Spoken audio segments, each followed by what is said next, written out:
Bagi teman-teman yang belum follow Instagram saya, silakan di follow karena di Instagram saya sering melakukan tanya jawab untuk follower melalui video. Kemudian Instagram juga saya sering bagi ataupun upload foto video tentang kesehatan. Nah, untuk teman-teman yang belum follow, silakan follow karena di Instagram juga saya sering bagi-bagi rezeki untuk teman-teman semua.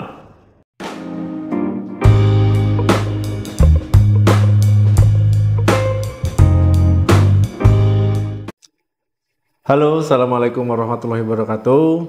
Balik lagi di channel saya. Semoga teman-teman selalu dalam keadaan sehat. Amin. Nah, wanita itu akan mengalami menstruasi.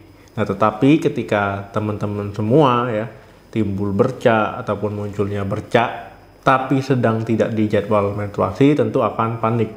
Kenapa nih kok muncul bercak? Ada apa nih? Apakah kira-kira bercak tersebut menandakan bahaya atau tidak? Nah, simak video ini sampai habis ya. Jadi pada video kali ini kita akan membahas munculnya bercak padahal sedang tidak menstruasi. Kira-kira apa sih penyebabnya? Nah, bercak tersebut ataupun flek darah tersebut itu menandakan adanya masalah di mana? Adanya masalah pada apa di teman-teman? Jadi ada beberapa penyebab kenapa teman-teman bisa muncul bercak ataupun flek darah meski teman-teman sedang tidak menstruasi, meski sedang tidak di jadwal menstruasi. Di antaranya yang pertama adalah penyebabnya stres. Nah, stres memang itu dialami oleh setiap orang, memang akan dialami ya. Jadi setiap kita masih muda ataupun yang sudah tua itu pasti akan mengalami masalah yang ujung-ujungnya bisa menyebabkan timbulnya stres. Nah, tetapi teman-teman, meski stres ini kadang orang menganggap sepele ya, tapi ini dampaknya sangat luas sekali dalam kesehatan tubuh kita. Nah, misalkan saat stres itu kan hormon kortisol muncul. Nah, hormon ini akan mengacaukan hormon-hormon di tubuh kita, termasuk akan mempengaruhi hormon estrogen dan progesteron pada teman-teman. Nah, karena hormon estrogen dan progesteron terpengaruh ya, kemudian dia juga menurun. Nah, ini akan mengacaukan siklus menstruasi. Kemudian ini juga bisa menyebabkan nanti timbulnya bercak. Padahal teman-teman sedang tidak dalam head ataupun dalam masa menstruasi. Nah, itulah kenapa bisa timbul bercak. Kemudian teman-teman kalau sedang mengalami stres ataupun ada masalah ya, jadi lakukanlah kegiatan-kegiatan yang menyenangkan, yang bisa menenangkan pikiran, yang bisa membuat teman-teman merasa nyaman, atau teman-teman bisa melakukan olahraga, misalkan meditasi, yoga, ya ataupun olahraga jogging, ataupun olahraga yang menyenangkan lainnya. Jadi stres ataupun masalah bisa diatasi. Yang kedua adalah penggunaan alat kontrasepsi. Nah, misalkan teman-teman yang baru pertama kali menggunakan alat kontrasepsi, apalagi itu alat kontrasepsinya hormonal ya, yang paling sering itu adalah pil KB yang paling umum digunakan oleh teman-teman semua. Nah, saat teman-teman menggunakan pil KB itu kan termasuk jenis yang hormonal. Ini bisa menyebabkan flek ya, timbulnya flek ataupun bercak.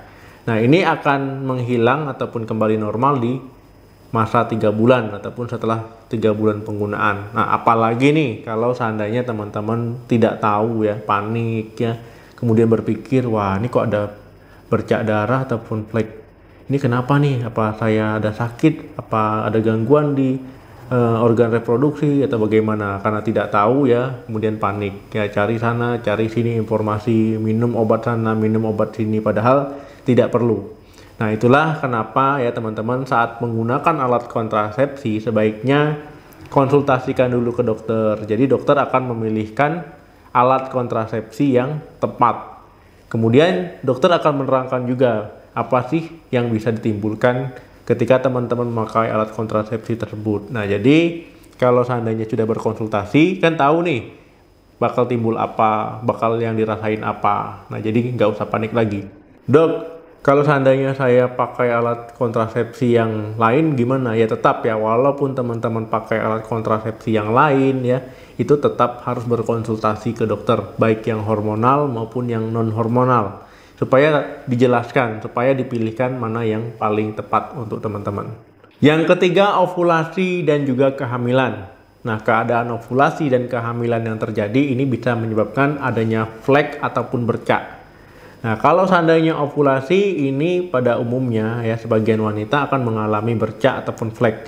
Ini biasanya sekitar 1 minggu ya, 1 minggu ketika teman-teman ovulasi. Nah, ini timbul bercak ataupun flek ya, tapi tidak semua orang mengalami bercak ataupun flek ini, tapi ada wanita yang mengalami seperti ini. Kemudian itu pada kehamilan. Loh, kok kehamilan ada bercak ataupun flek, Dok? Kenapa? Nah, jadi pada kehamilan misalkan sel telur telah dibuahi oleh sel pria ya. Kemudian dia akan menempel ya hasil pembuahan tersebut di dinding rahim. Nah, saat dia menempel di dinding rahim itu akan menimbulkan bercak ataupun flek. Nah, itu disebut dengan perdarahan implantasi.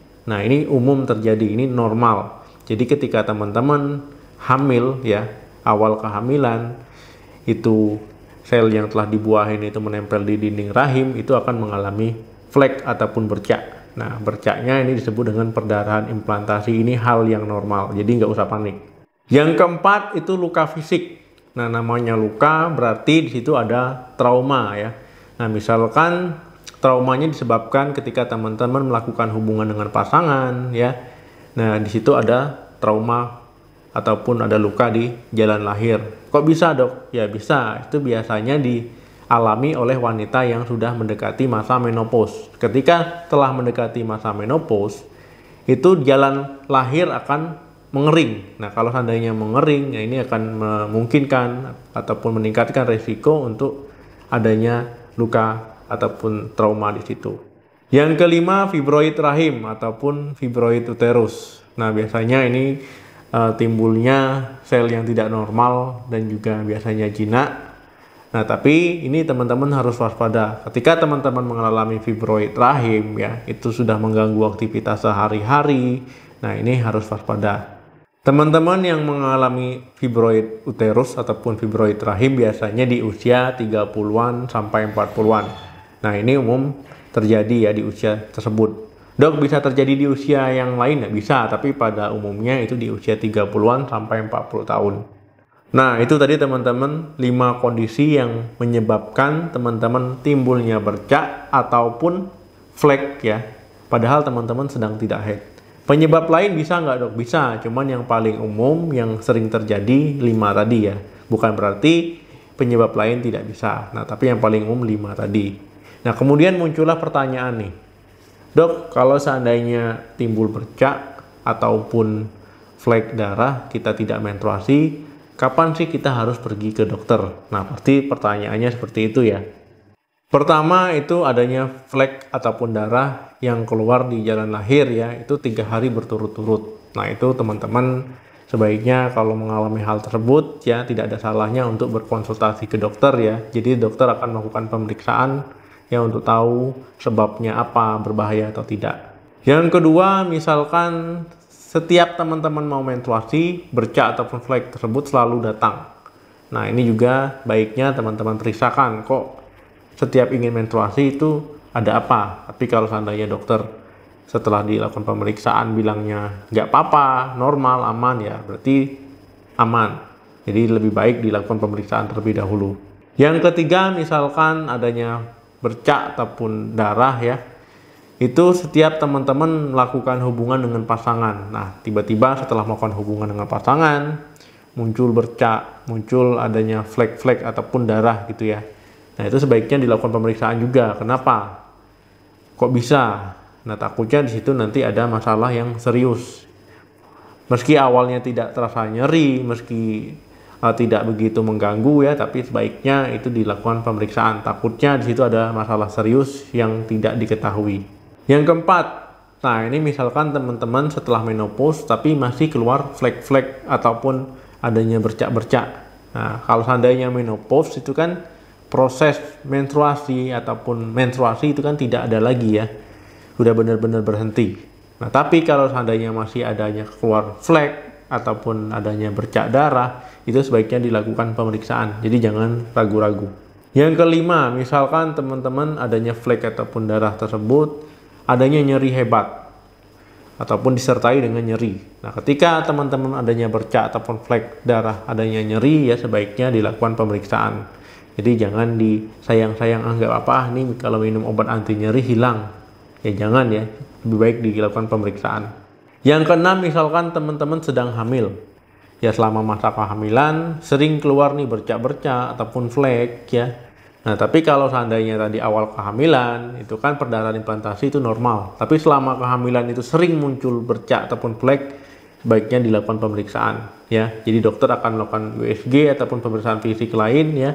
Jadi tahu kenapa ataupun sebabnya karena apa.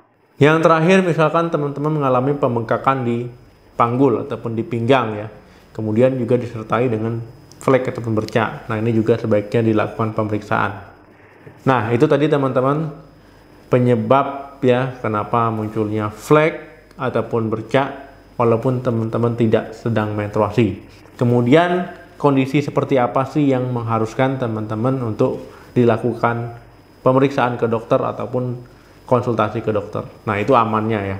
Jadi simak video ini, kalau belum paham diulangi. Oke teman-teman, terima kasih yang sudah menonton video ini sampai habis. Jangan lupa di like video ini, di share sebanyak-banyaknya ke media sosial, kemudian silakan tulis di kolom komentar tanggapan, cerita, ataupun pertanyaan. Nanti kalau ada waktu kita buatkan video khusus untuk menjawab pertanyaan dari teman-teman. Oke teman-teman, sampai ketemu lagi di video saya selanjutnya. Salam sehat, sampai jumpa.